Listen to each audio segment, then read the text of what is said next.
Bonjour à toutes et à tous, bienvenue dans Libre Ensemble. Je suis ravie de vous accueillir aujourd'hui sur ce plateau pour parler de violences faites aux femmes. Et oui, nous sommes le 24 novembre et aujourd'hui nous commémorons la journée internationale pour l'élimination de la violence à l'égard des femmes. Et à ce titre, je suis heureuse de recevoir Denise Tremblay. Bonjour Denise. Bonjour Catherine. Vous nous venez en direct de Québec, du Québec. Du Québec. Voilà, du Québec, Ouais. pas de la ville de Québec, mais Non. du Québec.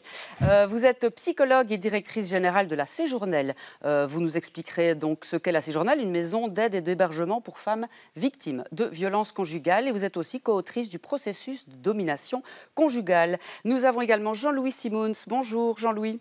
Bonjour Catherine. Vous nous venez de Liège. Oui, c'est moins loin. Moins loin, mais tout aussi charmant, évidemment. Vous êtes directeur, vous, du pôle ressources spécialisé en violences conjugales et intrafamiliales. Vous êtes coordinateur d'une ligne d'écoute que nous rappellerons en fin d'émission. Et directeur, certes, mais vous êtes aussi, et vous aimez le rappeler, un travailleur de terrain, un intervenant psychosocial. Et vous travaillez également comme responsable partenariat en violences conjugales et intrafamiliales au collectif contre les violences familiales et l'excision. C'est dire si tous les deux, vous êtes des spécialistes dans votre domaine.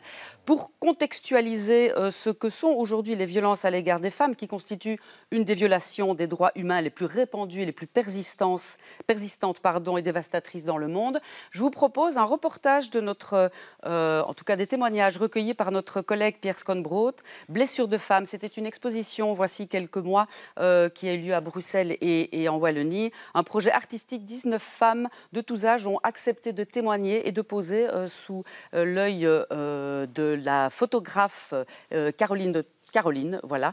Nous retrouvons juste après ces deux témoignages de femmes. À tout de suite.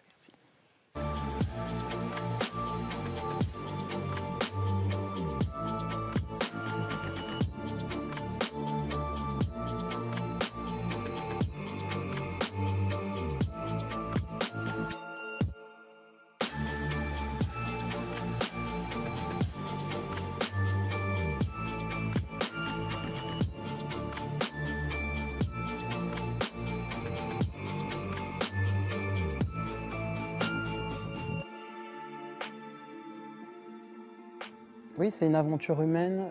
Il y a un côté thérapeutique aussi à faire ce genre de choses.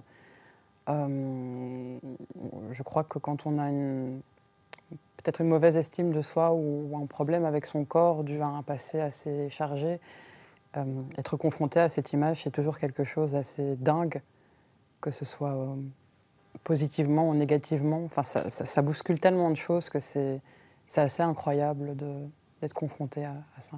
Pour moi, ce projet, c'est vraiment un rassemblement de plein de profils et plein de femmes différentes qui ont toutes vécu des violences extrêmement différentes, mais finalement, on en est toutes au même point, à vouloir se battre d'abord pour nous et ensuite pour pouvoir donner une visibilité finalement à toutes ces autres femmes aussi qui parfois restent dans l'ombre et n'ont pas cette chance.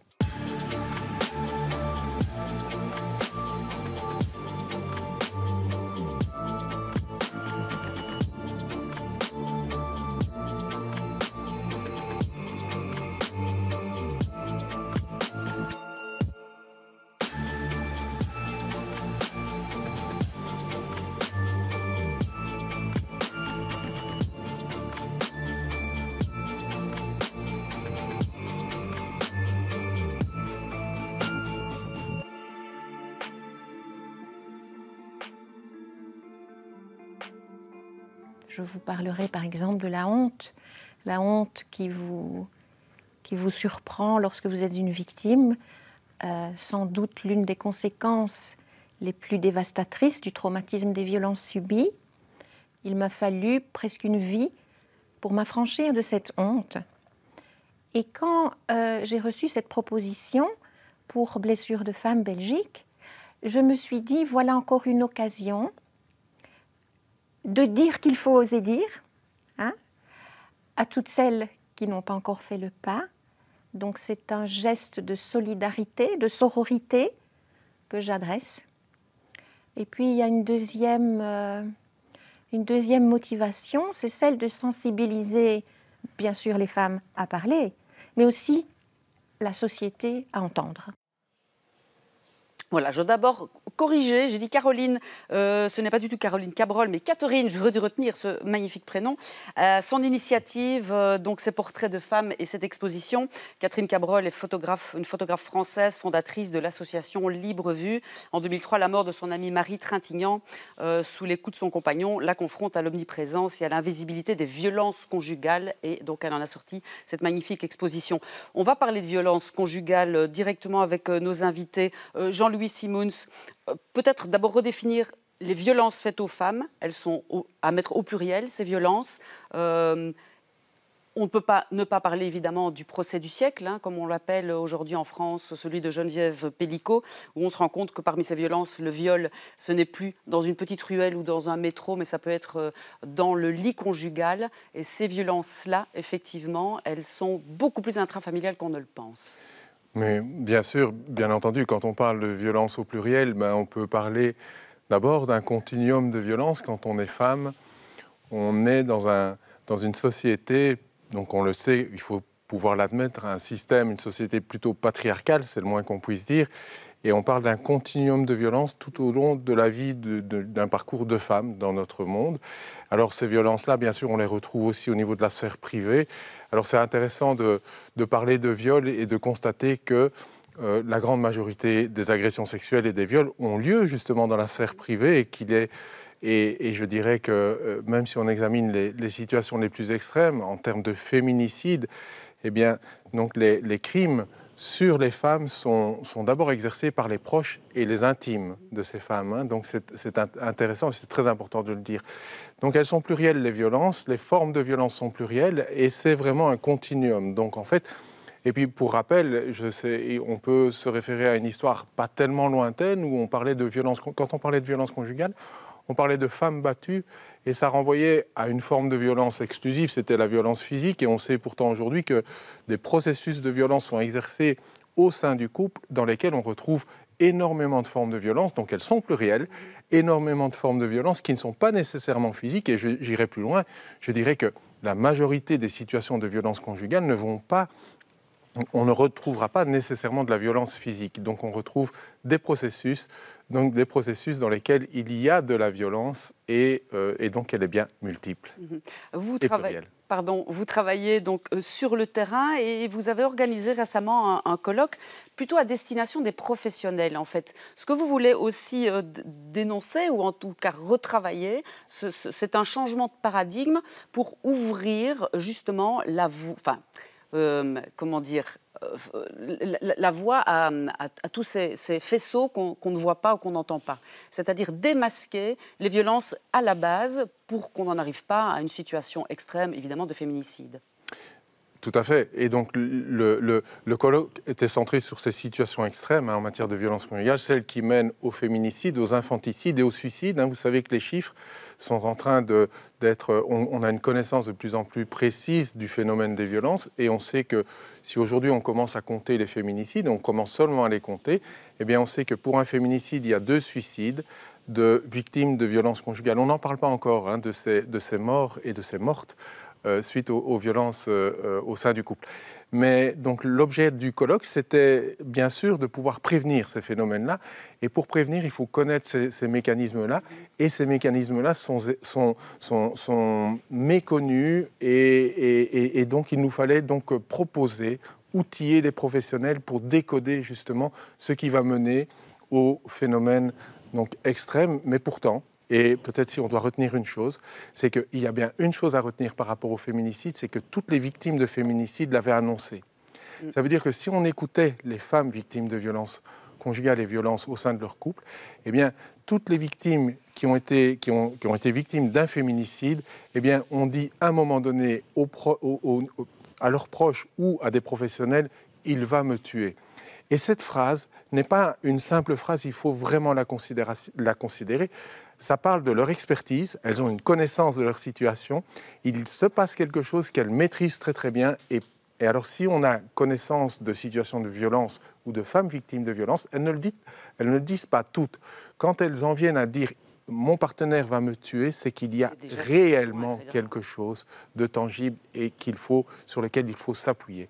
Donc ça va au-delà de la menace de mort, c'est l'expression de l'expérience et de la connaissance qu'elles ont de ces situations, eh bien c'est au-delà de cette phrase « il va me tuer », que se passe-t-il donc alors à ce moment-là et qui échappe au réseau, aux proches, qui fait que souvent, malheureusement, eh bien, on est surpris par le féminicide alors qu'il était annoncé. Vous parlez de réseau, vous aimez rappeler que c'est interdisciplinaire en fait, et ça concerne qui? Il y a les policiers, il y a les médecins, les centres que les femmes côtoient? C'est ça. Donc assez typiquement, quand il y a un féminicide et quand on a l'occasion de revenir sur un féminicide, toutes les informations qui permettaient de prévenir le féminicide étaient présentes dans le réseau de manière séparée et fragmentée. Et donc, si on réunit les professionnels de ces secteurs, le secteur médical, le secteur judiciaire, le secteur psychosocial, hein, donc le secteur associatif, si on réunit ces secteurs-là autour d'une situation lorsqu'elle nous paraît critique et inquiétante, eh bien, on se rend compte qu'on dispose vraiment de toutes les pièces du puzzle pour pouvoir mettre en place un dispositif de sécurité. Mais si on ne fait pas cet exercice de mettre ensemble et faire parler ces secteurs professionnels, eh bien, on risque encore d'être surpris par ces terribles situations de féminicide. On va revenir avec vous sur les outils que vous avez mis en place, et Vivico et Divico. Mais Denise, je me tourne vers vous. Vous êtes donc directrice générale de la Séjournelle, une maison d'aide et d'hébergement pour femmes victimes de violences conjugales. L'écoute, c'est plus qu'important quand on sait que Geneviève Pellicot, effectivement, est allée trouver beaucoup de médecins pendant 1 an sur une situation physique qui l'inquiétait et que personne ne l'a interrogée ou n'est allé fouiller un peu plus loin. Personne n'a décelé ce qu'elle vivait véritablement. C'est tout ça aussi que vous tentez de changer. Alors, Jean-Louis m'a dit off record que le Québec vous êtes quand même un pas en avance sur nous. Oui, mais il y a encore beaucoup de travail à faire. Pourquoi est-ce que vous êtes en avance sur nous? Qu'est-ce que vous faites donc là-bas? Je pense qu'il y a des structures qui ont permis d'avancer un peu plus vite. Les associatifs, les grandes associations de femmes au Québec sont très actives et très regroupées, donc, et c'est une constance. Hein? Moi, ça fait 40 ans que je suis dans le domaine. Il faut répéter, il faut revenir, il faut recommencer, il faut redire. Et le message finit par porter fruit. Il y a eu au Québec, on a un boom d'avancement dernièrement. Il y a eu un grand comité d'experts où les groupes de femmes étaient aussi invités, considérés comme experts, même si je ne suis pas officiellement psychiatre ou voilà. Médecin. C'est ça. Et ce rapport-là, on l'a pris sous l'angle de les victimes ne font pas confiance au système. Elles ne dénoncent pas. Puis parce que quand elles dénoncent, elles ne sont pas entendues. Fait qu'est-ce qu'on peut faire de différent? Il y a eu 190 recommandations d'émises par ce comité-là. Et avec tout le travail qui avait été fait préalablement de sensibilisation, mais aussi avec une décision politique d'appliquer, parce que ce n'est pas les premiers rapports qu'on a. Mais pour une fois, le gouvernement a dit « on applique ». Fait que là, on a vu, puis vous êtes inspiré du Québec sur le modèle de Divico. Nous, on avait mis en place un organisme semblable, mais ça a pris 10 ans avant qu'on soit stable sur le financement. Alors, oui, donc c'est politique, ça on y reviendra évidemment. Divico, pour qu'on sache, c'est quoi exactement? C'est un regroupement, en fait... Je vais laisser Jean-Louis parler de Divico. Je vais parler de la source qui les a inspirés.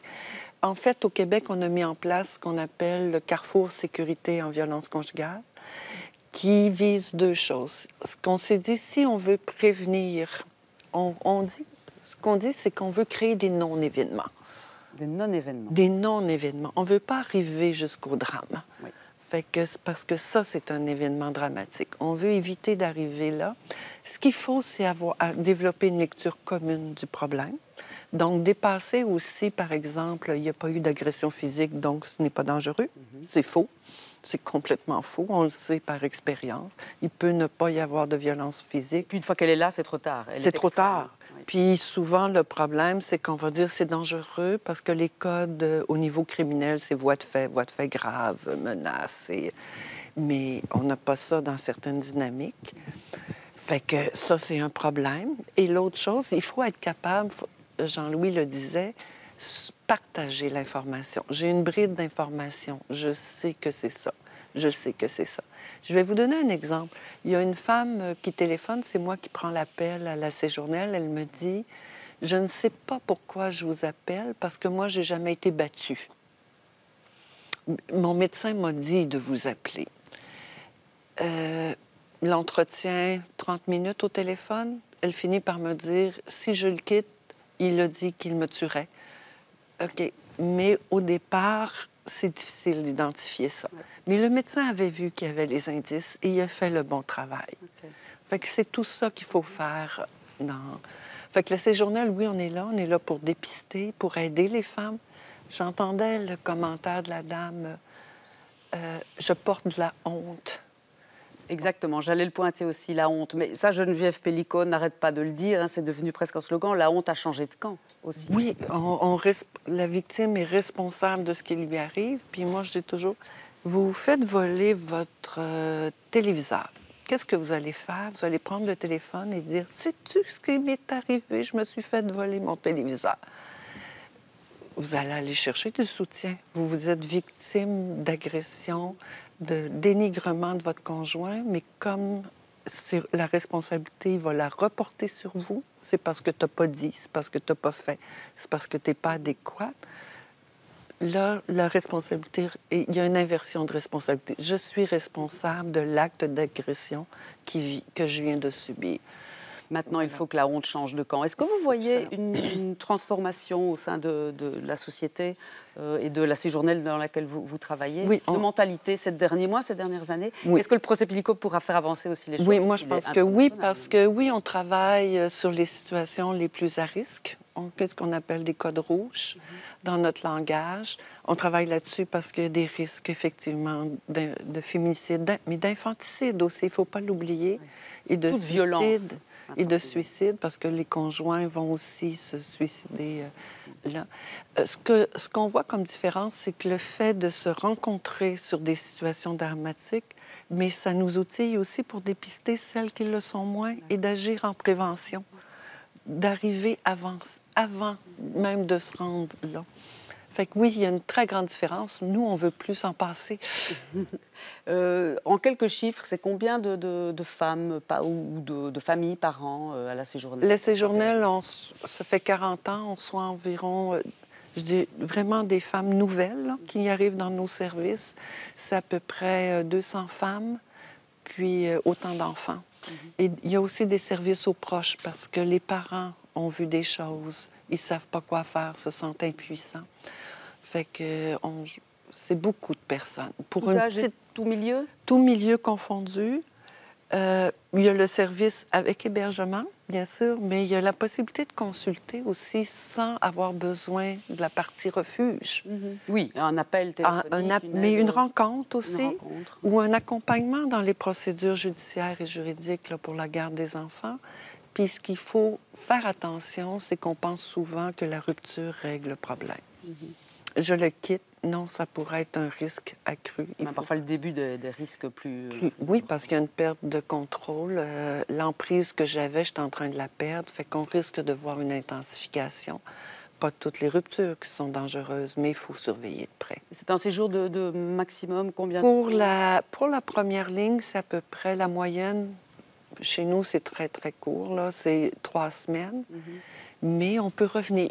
Et vous aidez, vous mettez en place des choses pour la suite en collaboration avec les femmes? Avec les femmes, on va mettre en place des réseaux de protection aussi avec les policiers, si jamais ils ont un appel à cette adresse-là, parce que la dame appelle. Donc, ils sont déjà prévenus que c'est de la violence conjugale. Ça va moduler leur intervention. On va pouvoir travailler avec le système médical. Donc, on va arrêter d'identifier la dépression comme le problème, mais plutôt une cause. Voilà. Jean-Louis, Denise, on l'a compris, et son équipe et la Séjournelle sont en avance sur nous. Donc, c'est la raison pour laquelle vous l'invitez cette année à témoigner. Des lieux comme la Séjournelle existent tout de même chez nous, des structures... Absolument, bien sûr. Nous avons aussi une belle histoire de prise en charge, et notamment les refuges, ce qu'on appelle les refuges pour femmes victimes de violences. Il en existe quelques-uns ici en Wallonie et en Belgique, et ils sont clairement dans une pratique d'échange avec nos partenaires québécoises. Et donc, en fait, on on est très inspirés et on s'inspire l'un l'autre dans nos pratiques. Mais bien entendu, il existe historiquement des services, des associations qui ont mené vraiment les projets et qui continuent à les mener. Donc en fait, ces services, ils existent bien, en effet. Est-ce que vous aussi, vous avez vu une évolution ces derniers mois? Bon, on sait qu'avec le Covid, il y a eu une explosion des violences intrafamiliales. Les gens sont restés confinés. Et donc, est-ce que la parole s'est libérée aussi? Est-ce que les femmes ont moins honte? C'est ce que vous disiez aussi, Denise, c'est qu'effectivement, elles ont peur de témoigner parce qu'elles se disent qu'on ne va pas les croire. C'est ça, mais donc en fait tout est lié. Il y a pour l'instant un alignement comme ça d'étoiles, comme on dit, de planètes, parce que si la parole se libère, c'est que tout doucement on est de plus en plus capable de l'écouter, de l'entendre. Et ça, c'est essentiel. C'est de pouvoir, et des émissions comme celle-ci, bien entendu, contribuent à cela, c'est-à-dire ça fait partie de l'éducation permanente de quelque chose qui doit être connu de plus en plus et reconnu, c'est qu'on puisse montrer à toute victime, à toute famille concernée par les violences, on pourrait s'adresser aux auteurs de ces violences, leur dire que s'ils sont en difficulté, il existe des services auxquels ils peuvent s'adresser aussi. Oui, ils peuvent appeler. Parce qu'il y a autant d'auteurs que de victimes. Oui, oui. Et donc, on va considérer qu'il y a beaucoup de victimes de violences intrafamiliales et de violences sur partenaires. Eh bien, ça veut dire qu'il y a autant d'auteurs. Et donc, on peut aussi apprendre à s'adresser à ces auteurs. Ça, c'est important de le dire. En passage à l'acte ou alors en risque. Ou même, oui, autour, dans une situation donc délicate de leur vie. Mais, bien entendu, on est de mieux en mieux outillés pour recevoir la parole des victimes et elles sentent qu'elles peuvent le faire. Il existe la ligne d'écoute dont on s'occupe, le 0800 30 030, on en parlera probablement tout à l'heure. Voilà, mais en effet, tous ces mouvements et ces prises de parole courageuses des victimes, des femmes victimes, ce sont des prises de parole modèles et courageux, eh bien, ont permis à toutes les autres de sortir d'une solitude infernale, il faut le dire, et de bousculer la société. Et en effet, donc, il y a quelque chose qui change et il faut s'en emparer. C'est d'ailleurs pour ça que Geneviève Pellicot a demandé à refuser le huis clos pour le procès. C'est formidable. Pour faire un témoignage et une icône, c'est devenu une icône. Denise, vous ne voulez pas nous l'expliquer. Expliquez-nous l'outil d'Ivico et Vivico. Ça s'adresse alors aux professionnels qui travailleront avec les victimes potentielles. Ça ne s'adresse pas aux victimes. C'est ça, et j'ai beaucoup apprécié ce que Denise proposait, c'est de dire que ces dispositifs, et je vais en parler immédiatement, mais parlent des situations les plus graves, mais il faut savoir aussi que tous nos services s'adressent à toutes les situations qui, bien sûr, ne vont pas mener à l'irréversible et au pire, mais quand c'est le cas, en Belgique, on a eu 26 féminicides l'année passée, et donc, je le rappelle, 2 suicides pour un féminicide, donc c'est le cas aussi pour la Belgique, bien entendu. Et puis, il y a les infanticides, donc ces situations extrêmes, elles existent.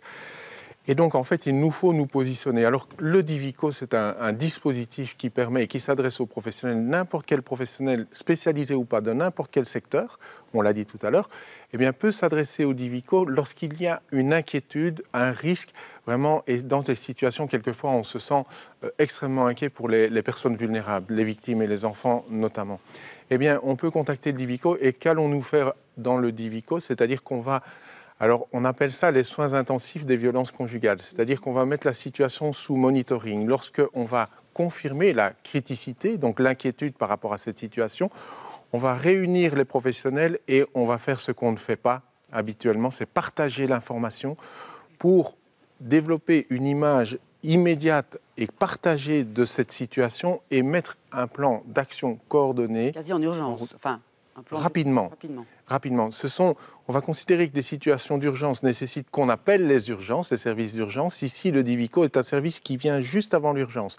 Lorsque on est extrêmement inquiet et que les éléments nous permettent de nous... Une vigilance, presque. Une vigilance, mais très particulière, dans un moment particulier, pour qu'il y ait, et j'aime beaucoup l'expression, et vous voyez que le Québec, on peut s'en inspirer, qu'il y ait un non-événement, c'est-à-dire qu'on n'aboutisse pas à ce que les éléments nous montrent qu'il pourrait se passer. Donc en fait, on va mettre sous monitoring cette situation, partager l'information, et donc il y a vraiment une coordination.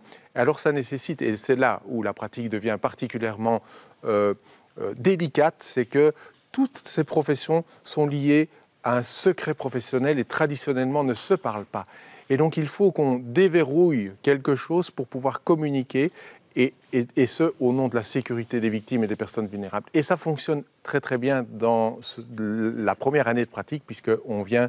Vous venez de l'instaurer. C'est vraiment un réel changement de paradigme. Hein, c'est ça, tout à fait. D'instaurer. Il reste 2 minutes environ avant la fin de cette émission. Denise, qu'est-ce que vous espérez de mieux, de plus pour les années à venir? Donc la parole s'est libérée, on le sait, pour créer ces non-événements. Néanmoins, vous sentez que voilà, le patriarcat est encore bien là. Oui, on l'a avec l'élection de Trump, c'était un vote masculin plus que féminin, on le sait. Une montée du masculinisme qui est assez épeurante, je dirais. Moi, en tout cas, il reste beaucoup à faire sur tout ce qui touche la sphère sexuelle. Même si on libère la parole, cette parole-là est encore verrouillée. Oui. Fait qu'il faut continuer à le faire. Et c'est des agressions sexuelles dans l'intimité, donc parole contre parole. Il y a du travail à faire. Il y a tout le concept, on est en train au Canada d'essayer, en tout cas on est en dernière lecture, on espère ne pas changer de gouvernement. On va légiférer sur le contrôle coercitif, ce qui devrait nous permettre de faire de grandes avancées. Ça, c'est important aussi, mais je pense que ce qu'il faut regarder beaucoup, c'est les enfants. L'éducation. L'éducation, mais aussi la protection des enfants qui ont besoin de se développer dans un milieu sécurisant et non pas juste quelqu'un qui a des capacités parentales. Il faut regarder, est-ce que le milieu est sécurisant pour sécurisant et que la transmission soit positive. Soit positive. Ça, pour moi, c'est les grands enjeux qui nous restent à travailler. Mais il y a une belle volonté d'avancer. Vous parlez de violence sexuelle. Est-ce que le consentement est inscrit chez vous comme il l'est chez nous? Ça, c'est une avancée. Oui, ça, c'est une avancée importante. Si c'est pas oui, c'est non. Voilà, c'est ça. Voilà. Dans les tribunaux, c'est ce que la France essaye de faire, d'ailleurs. Oui, mais il y a toujours des jeux. Il y a encore du boulot. Oui, il y a encore du boulot. Merci d'être Merci, ça me fait plaisir. Sur notre plateau. Bonjour chez vous, au Québec. Voilà, je retourne dans le froid. Dans le froid, bon, ici, il ne fait pas très, très chaud non plus. Vous avez de bien belles couleurs également. Merci Denise d'avoir été là. Merci Jean-Louis Simons, bon boulot. Effectivement, il y a la ligne d'écoute. Voilà, je viens de l'apercevoir à l'écran. On va la remettre 0800 30 030. C'est bien ça? Oui. Voilà, merci à vous. Voilà, le combat continue. Merci à tous d'avoir choisi de nous écouter, de nous regarder aujourd'hui. Et à très bientôt pour un autre rendez-vous de la laïcité. Merci. Merci.